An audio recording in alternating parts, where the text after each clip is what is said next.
So, welcome to another monetary mechanics section of our BI report. And boy, did we have a lot to talk about. So, first off, it's extremely interesting to see how the US just took a position of, you know what, let's not fight crypto anymore. That let's embrace it, or maybe co-opt it, or maybe try to hijack the movement or merge the monetary system towards crypto and really embrace it, but always in a way that favors them. And this is what we need to talk about today, because there are many things that we can take advantage of, even though the government is doing exactly the same. And it involves a lot of Bitcoin and stable coins, especially. So, first off, we have three pieces of legislation. So we have the Genius Act, we have the Clarity Act, and the Anti-CBDC Act that have passed all three in the same week. So historic week, and but many nuances that we also need to discuss. Despite Bitcoin being the most desirable asset and most of the pressure that got Trump elected, most of the interest that was shown, especially on the pieces of legislation, especially the Genius Act, was about stable coins. And why is that? It's all because of US treasuries, especially T bills, because this is the epicenter, right, of the system. So, by definition, a stable coin needs to have those as a backing in order to have a properly US compliant, regulated stable coin. And this will ensure the US can not only have a lot of future demand locked in for T bills, but also to get a little bit of a grip in what is happening in the Eurodollar system. As we discuss in many other videos, if you follow our YouTube channel, you see here that we have two kinds of dollars, the one inside the US and the Eurodollar system outside of the US. The problem is this is outside of the US jurisdiction, so there is not much the government can do to see what's inside balance sheets. We have regulations going on, Basel III, and international regulations, but still, you don't have full control. And by having a stable coin as an actual, so not a security, so as a currency like approach in crypto used for settlements, this is a big deal, especially for the Eurodollar system. So on one side, you have a great technological advancement to make payments much faster, much better than Swift.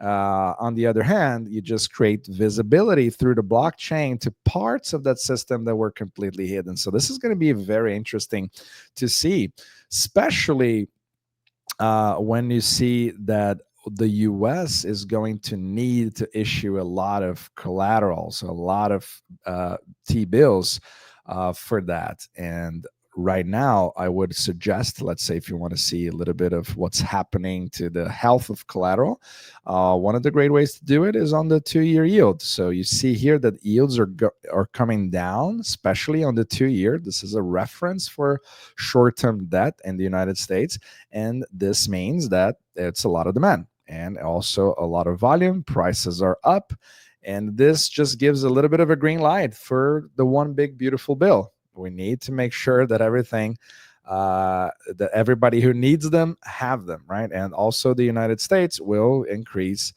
fiscal spending as well. So this all lines up well together. But now on another interesting part, or ironically, we have the legislation for anti-CBDCs, which would be central bank digital currencies, passed, right? So that means that the US don't want to create a central bank digital currency where you can freeze assets or maybe program that currency to do something that the population wouldn't like. And that has passed. But at the same time, the Genius Act, especially this, so this is a very interesting part. And what comes to treatment of foreign issuers. So a foreign, you can have private issuers all over the world, but they're not going to be able to make that stable coin available in the US unless they have the technological capacity to comply with lawful orders to seize, freeze, burn, or prevent the transfer of outstanding stable coins. See what we're getting to? So it's a nice deflection from an anti-CBDC law when you just embrace stablecoins. So look here, not here. But does that mean it's just an evil plan from central banks or governments to control everybody through crypto and hijacking the system? Not really. I mean, this is already in place. It already happens with Tether, so they have to comply, right? It creates problems, but this is just like a settled regulation that would be a reference for the rest of the world as well to follow.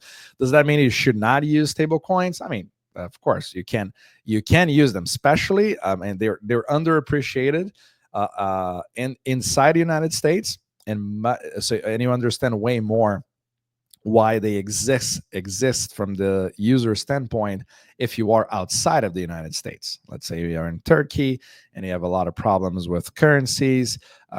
Your currency is not stable at all, losing more and more to the dollar. So that's a great way for you to also transact out, quote unquote, outside of the system. But of course, truly outside of the system would be Bitcoin, truly decentralized.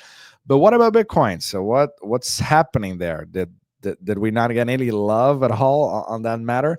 Actually, two very big moves happened here. So the first one is it's actually pretty close to me because so Donald Trump set to open U.S. retirement market to crypto investments.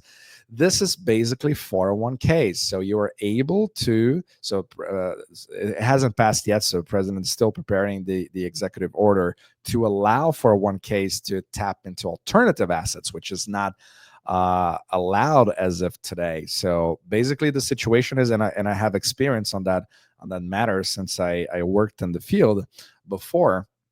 So you have 401k plans. These are sponsored plans from your employee, and there are good plans and very bad plans. So it's a way for you to retain employees, but at the same time, if you want to save money, you just choose a cheap 401k that allows you to just invest in three funds, for example, conservative or aggressive or whatever. And it's basically just bonds and ETFs, like a 60-40 portfolio.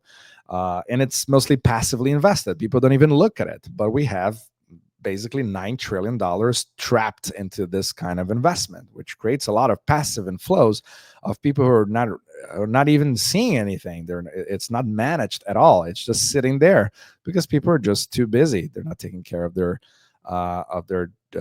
investments. They don't even know what to do. But this would allow them to, let's say they want to invest in Bitcoin. They want to do something else with that. So that many people had demands for that and had to roll over to maybe a competitor like Fidelity, for example, because it was the only one who provided a way out with their own ETFs. But now it unlocks it for everybody else. So you're able to tap into alternative assets, and because it was also a very, let's say, risky kind of investment, so legislation wouldn't really allow even if you could.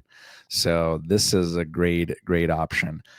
This might create a lot of passive inflows straight to cryptos, depending on the plans, the 401k plans, because thousands of those are just standard, right? So if one of those just selects, let's say 1% of everything goes to a specific fund that has Bitcoin, everything changes. Then all of a sudden they have a demand, and some people are not even going to be aware of it, which is most incredible, but still pretty bullish to Bitcoin and cryptos in general. Another hurdle in the United States is the fact that you cannot really use Bitcoin for small transactions without the complication of accounting and capital gains taxes. So since it would be considered to be selling an asset or a commodity, and these days may be over, since the White House is looking towards the crypto payments without capital gains taxes, at least on small crypto transactions, what we call a de minimis exemption, to apply to Bitcoin. But who knows? Maybe we have a full capital gains taxes being removed, that could literally put the U.S. Competing with places like Dubai, for example, in what comes to freedom for crypto assets. So this is huge, in my opinion. But again, this process, of course, makes me very bullish on Bitcoin and what's going to happen, but not without hiccups. And we discussed that on our latest report, that we do have still a lot of things to do with liquidity, and it's all about T-bills again, since the government needs to issue more debt to refill this checking account, what we call the TGA, the Treasury General Account. Since we did raise the debt ceiling in the United States, that means that now this account needs to come from the 311 billion to around 850 billion. We're still not there yet. We're still starting that movement. So is that going to be a huge drawdown? Maybe, maybe not. But the fundamental changes that we are currently having are so great, and everything at the same time, that you just create many cross currents. So at this point, I would be in a position to say, you know what, I would actually welcome a nice correction, so that I could increase, if you want to increase your portfolio position. So that very, very interesting times, because the fundamentals, especially with such a fiscal spending from the U.S. So the Trump administration is really pulling the gas up, pushing the gas pedal into growing out of that, and not really fighting that, and not trying to reduce that. Or so austerity is really off the table here. And everything just creates more and more liquidity, and Bitcoin is just a pristine collateral that is able to catch that move. All right. So hope you guys like it, and see you next week. You take care.